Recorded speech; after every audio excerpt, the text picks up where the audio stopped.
She graduated from the University of Florida with honors. She founded Florida Wild Veterinary Hospital, which, if you haven't seen it, is pretty incredible. It's a really neat place, and the work that she did to do that is just amazing. She subsequently, just recently, sold that practice and moved to Hawaii. I'll let her mention anything else about that if she wants to. She also founded the Funky Mutt Market, which is a really cool name at the very least, but they provide a lot of really cool um, things, foods, and different types of pet supplements and that type of a thing. She developed a veterinary ozone therapy training course, though, just recently, and is just launching that here this year. So that's really neat to have her just jump in and be a part of this whole space. I'm excited about that. She's also passionate about bioenergetic testing, so you can ask her about that if you get the opportunity. When I was thinking about Dr. Holder, three things that I thought of for her were: she is absolutely, as well as Dr. Siegel, a visionary. I think she sees something in her head and gets it in her mind. I would at least classify her as such, just the little bit that I know her. Innovative, able to be open-minded and work around problems, so able to solve problems in a unique and innovative way. It seems like to me, as I've seen a little bit of her veterinary work. And then just kind, just really wanting to embody kindness towards her patients and towards her clients, and also those around her. And so those three things kind of stuck out to me about who she is as a person. So very quickly, my journey to ozone began with Jonathan. It actually began with my very young nephew being diagnosed with metastatic testicular cancer. And that was about 2 years of sleepless nights and researching any and every single thing I could possibly think of to help my nephew, who is 11 years cancer-free this year.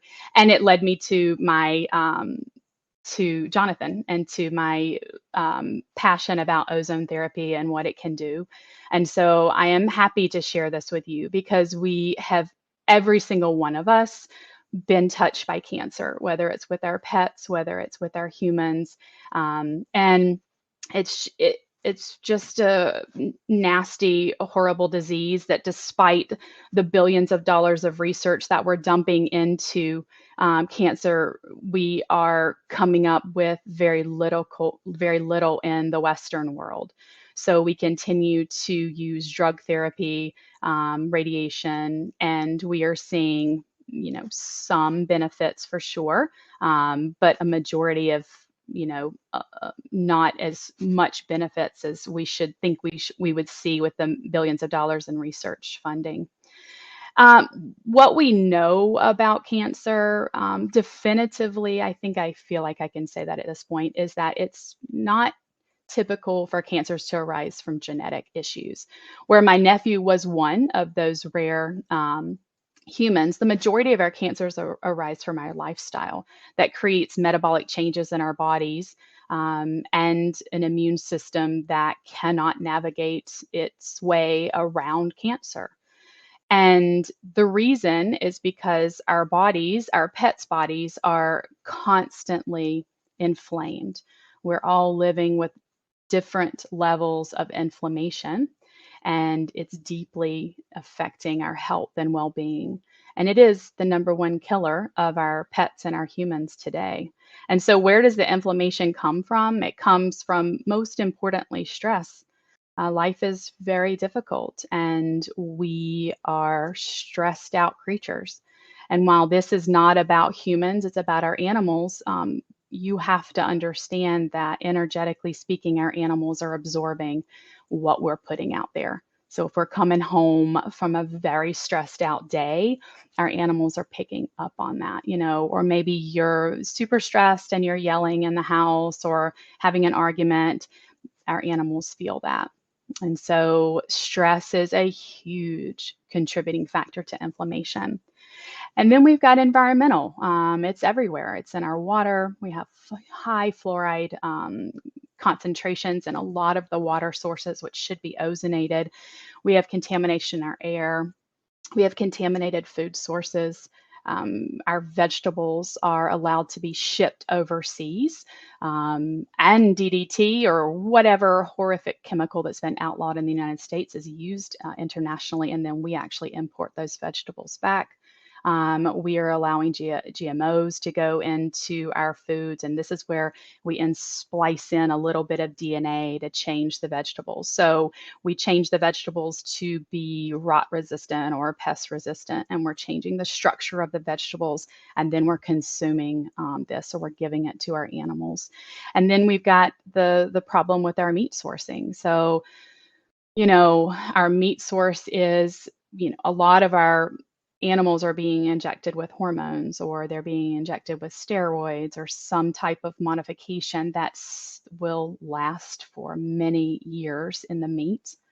And we have to kill these animals to produce the meat. And sometimes when we kill them, it's a very stressful situation. So their cortisol spikes right before they're killed because they're moved in transport. And now we're feeding this contaminated meat to our animals. And then I think the worst possible scenario is the low-grade dog foods that have euthanized animals in them. And the FDA has said this is okay. The FDA has told the American public that it's okay to feed your animals this type of food, but we're going to set a limit for how much sodium pentobarbital can be in there. So we're asking a lot of our animals to detox all that they are being assaulted with. And on top of that, we're a fast-paced society, and we want some quick fixes, and we want a skin infection to go away in 48 hours. And so our veterinarians are trained in the very Western-minded way of symptom suppression. We're suppressing the symptoms, we're giving a medication, another symptom pops up, we're hammering it with a medication, and we're vaccinating. And not that I'm an anti-vaccination, I'm a smart vaccinator. So we don't need to be continually dosing these vaccines. All of this is leading to this massive chronic inflammation in the body and is creating an immune system that does not know what to do. And the immune system it doesn't have a brain. It operates sort of like, I think of it operating like a little army that kind of heads, around the body, doing what it needs to do, which is potentially, fighting a pathogen, so a virus or a bacteria, or it's healing a wound, or it's removing a toxicity from the body. But a really important thing that the immune system does is create memory cells. And a problem that we have in veterinary medicine is that we're checking for antibody levels in our animals. So, for instance, we give a rabies vaccine, and then a year later, we want to check the antibody level. And in order to be safe from rabies vaccine, the antibody level has to be a certain elevation. Well, this is an inflammatory protein, the antibody is. While they're very important when you have high levels circulating, it's inflammation. We have no way to check for memory cells. Memory cells are the key of our immune system. So when we're creating a memory cell, we may have low levels of the antibody, but we come in contact with the disease, and the antibodies, the memory cells then stimulate the production very quickly of our antibodies. So our antibodies can spike and then they can wane, which is what a healthy immune system does.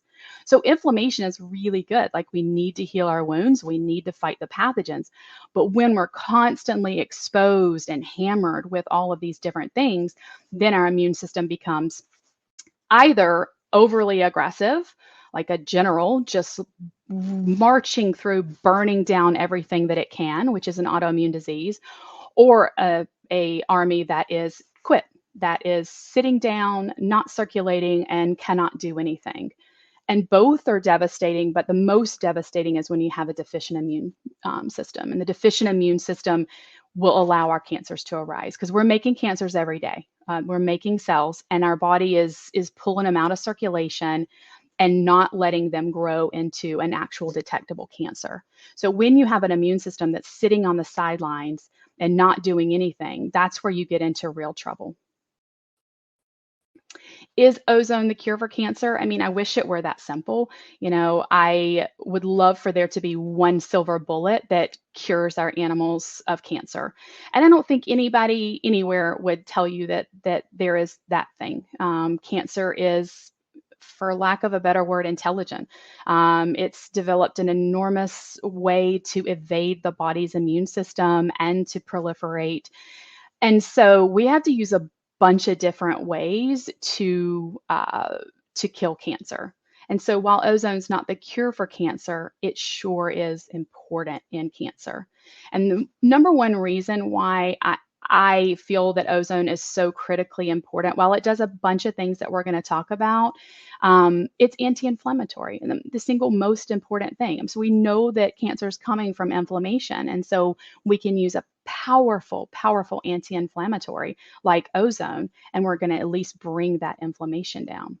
So this is the argument to use ozone in our healthy patients, right? Because the best way to deal with cancer is to never get it. I mean, that's just as simple as it is. But this is life, and this is a very contaminated and very stressful world. And so we're going to see cancer. So we need to have that powerful anti-inflammatory on board. So it does it in a couple of ways. We can use it locally, or we can use it systemically. Cancer doesn't like oxygen. It wants to be in a hypoxic environment. And when it's in a hypoxic environment, it can actually pull in blood cells to itself and then send cancer cells out. So that's metastasis. If you're oxygenating the area and you're increasing the oxygen level there, you're going to push down the ability for the tumor to change. It's called dedifferentiation. You're going to push down the ability for the tumor to bring in the red blood cells and therefore metastasize. So that oxygen locally is very critical. But ozone is super powerful systemically. And so I think that's where we'll talk about using ozone at home, where you can't use it intralesionally. You can't inject ozone at home, but you can use it rectally and get that systemic anti-inflammatory effect. So what ozone does is it wakes up the deficient immune system, because we know already, if a patient is diagnosed with cancer, that their immune system is deficient, period. End of story. If you have cancer, you have an immune system that's deficient. So by using ozone, you're stimulating the immune system. You're waking the immune system up. And so how does it do that? Well, O3, the ozone molecule, breaks down in milliseconds once it hits the body, or it hits any type of fat or in blood, plasma, other different things. But it breaks down into O2, oxygen, pure oxygen, and O1. And that free radical, which we've all learned in our previous, schooling, free radicals are bad. We don't want free radicals. We're learning now that free radicals are actually quite important in the stimulation of many enzymatic pathways. What we want in life in a general across the board is a balance. So we don't want too many free radicals, but we don't want any free radicals. We have to have free radicals, and we have to have a balanced body. Because what is that free radical going to do? It's going to bind to lipid. It's going to bind to create hydrogen peroxide. And your hydrogen peroxide are going to be your cute messengers. So your hydrogen peroxide is going to go in and tell your body quickly what to do, whereas your lipid oxidation peroxide, your LOPs, are going to be your long-term messengers. So we have the body being able to address cancer quickly and long-term. So it stimulates the production of natural killer cells. So that's that local targeting of the tumor cells. But then it also will stimulate a cascade of enzymatic reactions to stimulate the immune system to wake up and see what it needs to do. And very powerful cytokine production, anti-inflammatory effects, and on and on and on, increase in oxygenation of the body in hypoxic areas. And the other cool thing about our cancer patients is that there may be cancers where we need to do chemotherapy or radiation, and we can use ozone in combination with that so that we can get the benefits of upregulating the immune system, balancing the immune system, and we can get the protective effects of ozone. So there's a lot of studies out there that shows how protective ozone is when given with traditional therapy. So how do we give ozone? If you're lucky enough to have an ozone practitioner, and of course, we're all of us passionate about ozone are working to spread this word to veterinarians. You can go in and get intralesional injections of ozone. You can do systemic ozone application, which is mixing in the blood and giving it back, and you can do rectal. And so, ideally, in a cancer patient, you're going to need more ozone. Your concentration is going to, your doses is going to need to be higher, not concentration. And so if you can use all three, you'll greatly benefit. But maybe you can't, and maybe you're not close. So maybe you want to give rectal administration. And so while I haven't done it yet, our company is working on a program to teach owners how to do this at home. But right now, Jonathan can greatly help with his units and helping be able to administer ozone. And then if you've got it at home, like, don't wait till your animal's sick, of course, right? We want to be giving ozone to our well patients. We want to incorporate it in our well care at all times so that we can keep our animals from getting cancer. Nancy, who says that her dog was diagnosed with thymoma Thymoma. in June. And so losing weight, concerned about nutrition into him, and as well as, of course, healing the cancer. Actually, it looks like even though that's in the questions, I don't see a question as part of that. So how would you recommend, though, treating with ozone? If there's anything unique, I think you kind of addressed that, but any thoughts on that particular case? Or Yeah, that's a case where we're not going to use local injections, but systemic use is great. And if you've got a patient that's already symptomatic for cancer, losing weight, maybe appetite's down, then rectal ozone, keeping them at home, not transporting them as often as you need to keep that ozone levels high, maybe using major autohemotherapy just to get everything stimulated. If the dog travels well, major autohemotherapy is great in conjunction with rectal. And then just being, super the food is just critical in cancer patients. Like, I could talk for like 10 hours on diet and food and cancer patients. And so just making sure that that animal's eating, particularly if it's losing weight. Yeah. We don't have 10 hours either, so that's okay. Any experience with SARDs using ozone? Yeah, actually, I have had great success, and that's in our class. We use ozone and acupuncture points. So we do minor autohemotherapy. We mix it with the blood, and then we give it into acupuncture points around the eye. And we have had not return to vision, but we've had return to shadows where the animal could navigate much better. And we actually held that patient from continuing to lose their eyesight. So I've been super pleased with SARD's treatment. Yeah. And SARD's is one of those very difficult diseases to treat. So Lynn is sneaking this question in here again because I think she's asked it before. We'll go with it though. So with tumors, direct injections of gas or saline, do you have a preference of how you inject ozone for tumor usage? We typically do gas. Okay. Yeah. Gas injections. And directly into or around do you typically do? Usually around. So it's more like a circle the dragon and an acupuncture technique. Okay, great. So when you're talking preventative ozone, so ozone prophylactically for a patient who is either in remission or a patient who is actually not even sick yet, or just a pet at that point, I guess. Yeah. What would you recommend as far as any concentration or protocols, et cetera? How would you approach that particular? Yeah. So I think our biggest limiting factor is that our parents, our pet guardians, don't really want to bring their animal into the vet all the time. But there are some cases where owners like to do an acupuncture session monthly.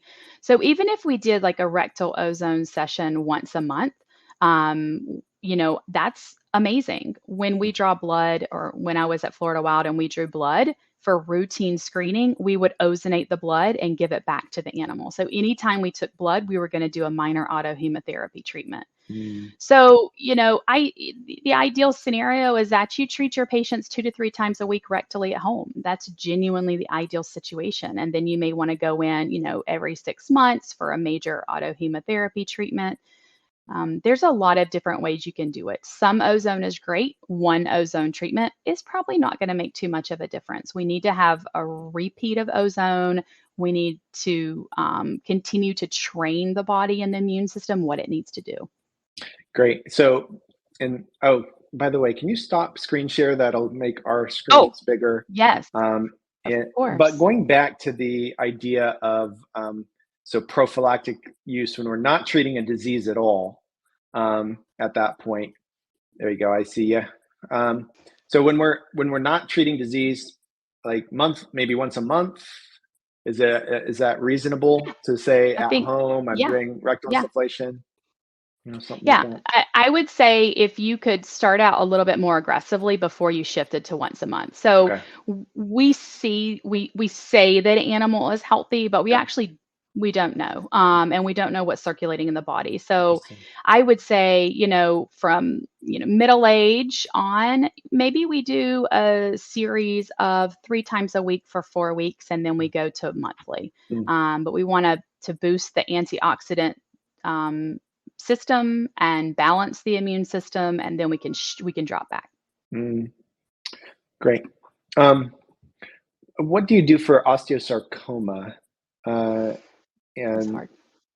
yeah, I don't quite Yeah. get the question. Actually, did it save to do ozone? Is it safe to do ozone injection at the site? I think is what the question is.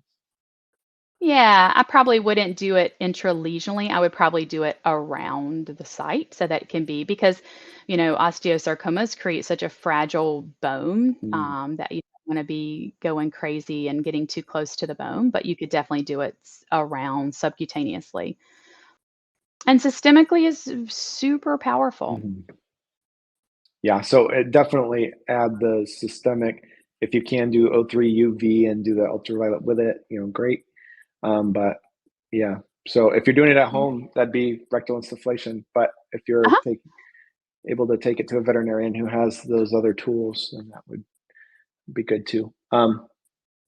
Would an injection or topical application of O3 be advisable at the tumor removal site for a fibrosarcoma in cats? Yeah, absolutely.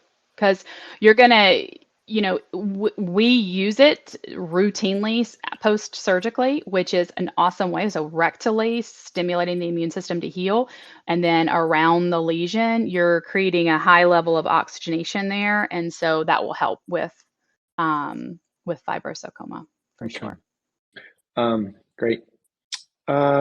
Another question here that's kind of been answered already, I guess, but frequency of rectal ozone for cancer patients. I think we're both kind of on the same page where you want to do it frequently, especially up front.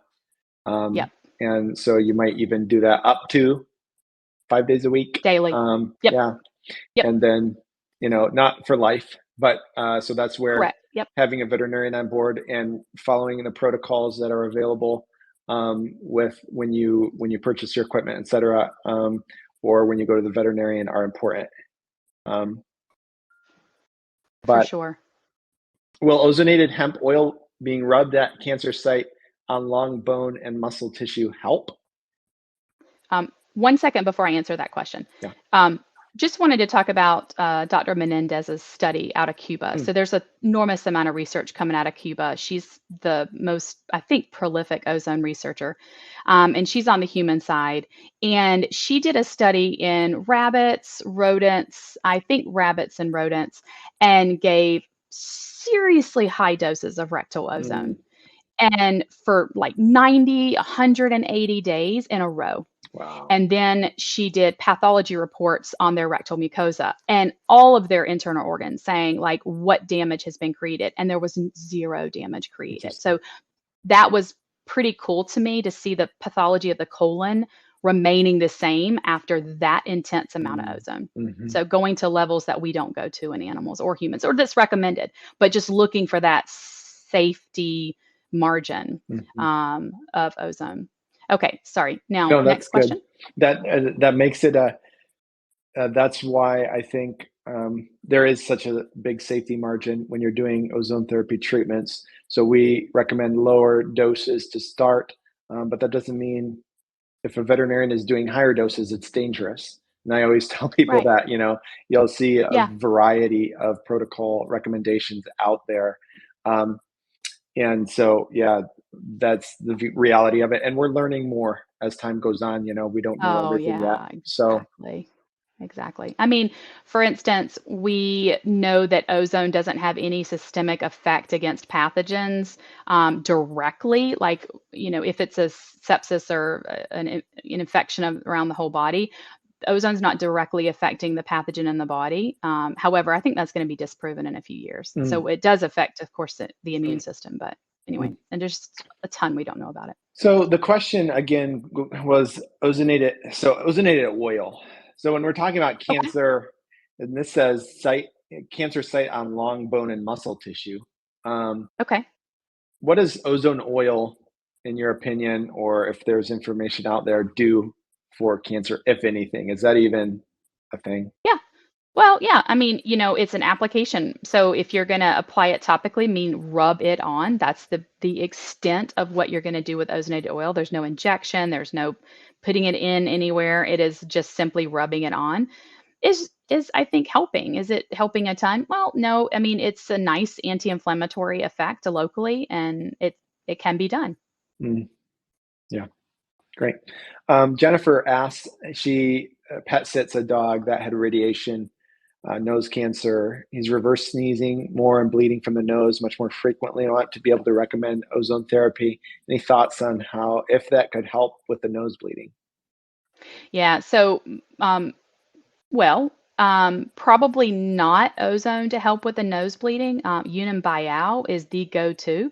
Mm. And so that's an herbal that the veterinarian should recommend when anytime an animal's bleeding from the nose. It's awesome. You can use it. But then again, ozone, there's very few times when I'm going to say that ozone can't be used. Mm. So, you got a cancer, you have a deficient immune system, you're going to need help. Mm. Mhm. Great. What about eye ulcer with permanent hole in the eye and 10% cataract? Julie asks. So, sounds like significant. Yes. Yes, yes, yes. So the downside to ozone is that when we ozonate saline or ozonate water, it doesn't last as long. And so if we refrigerate it or freeze it, if you freeze it in ice cubes, it really can last a lot longer. And what we do, which we love, but there may not be a lot of clinics that do it, is we actually ozonate platelet-rich plasma, PRP, and we give that back into the eye. And Mm. so we've had some extraordinary success. Interesting. But if you can't do it and you do have a way to ozonate saline and you can put it in ice cubes and freeze it, then you could administer it thaw it and it lasts for, I think, like, I don't know, 10 to 12 hours, and you can Mm. administer it a couple times a day. Great. When you do the circle the dragon technique, about how much ozone do you use in So that? it's very variable. We kind of give it until we see it. And if the wound is open, we'll see it bubbling up through the wound or the cancer. And if not, we just give it until the body's like, I'm good. Can't Mm. fit any more in there. Okay. Um, and I'll ask this question, even though, again, I think we've kind of touched on it. But Madison asks about her dog that was diagnosed with gastrointestinal. Can you hear me? Yes, I can. Okay, I'm gonna. All right. So gastrointestinal lymphoma, and just started doing rectal. How many times a week do you recommend when no other ozone therapies are available? So they're not supplementing with any other thing, ozone wise. I think 5 times a week, for a couple weeks, and then 3 times a week for a couple weeks, and then you can go to twice a week for a long-term maintenance on that and Great. see how the patient does. Yep.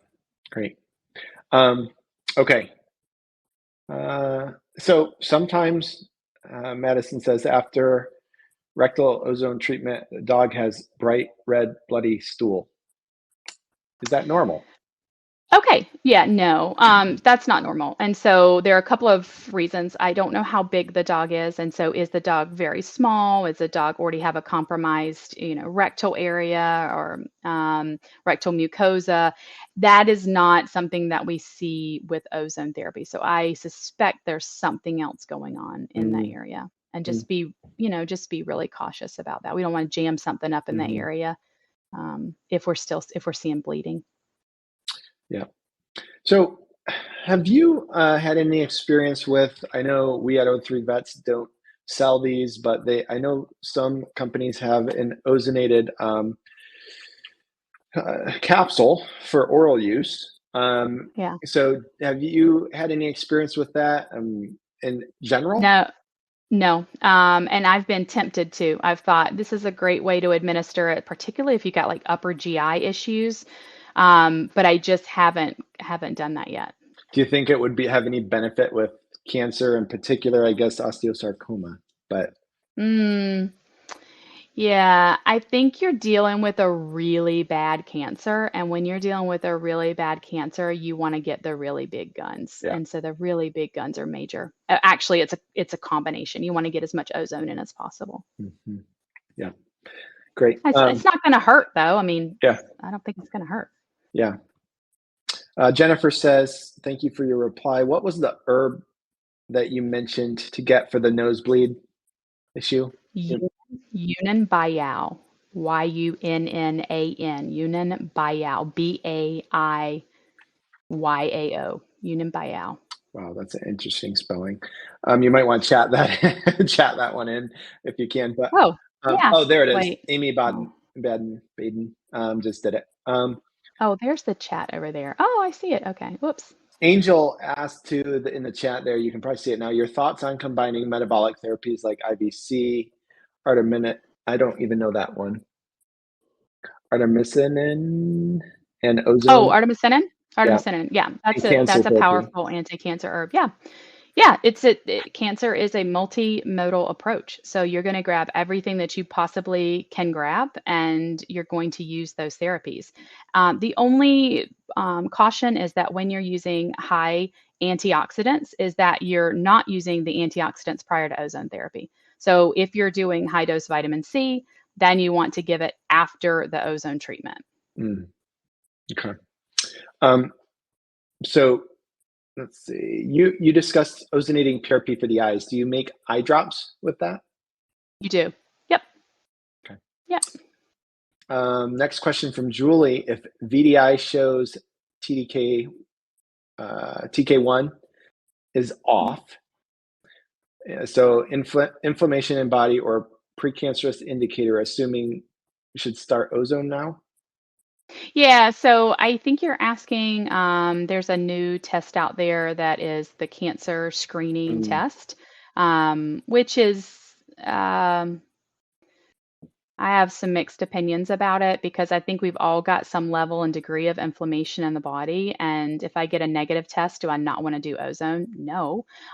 So if you've got a positive test, you do want to do ozone. I mean, there's some level of inflammation. It's also a snapshot, like what happened the week, month before with the animal. So yeah. okay. Um, Next one, Ted asks, can ozone be used in combination with hyperbaric oxygen therapy? So I don't use hyperbaric oxygen therapy, but I think, and Jonathan, you may know this better than me, that it can be used in combination and as a synergistic effect, but you might want to speak more about that. Yeah, no, I would agree with what you Okay. said, and I know that some veterinarians like Margot, who may be in here in the chat, uses them, has them both, and uses them together at times. So, and some of you other veterinarians in here probably do as well. So I've never heard that is a problem, and I would expect it is not a problem, but that yes, they would be synergistic.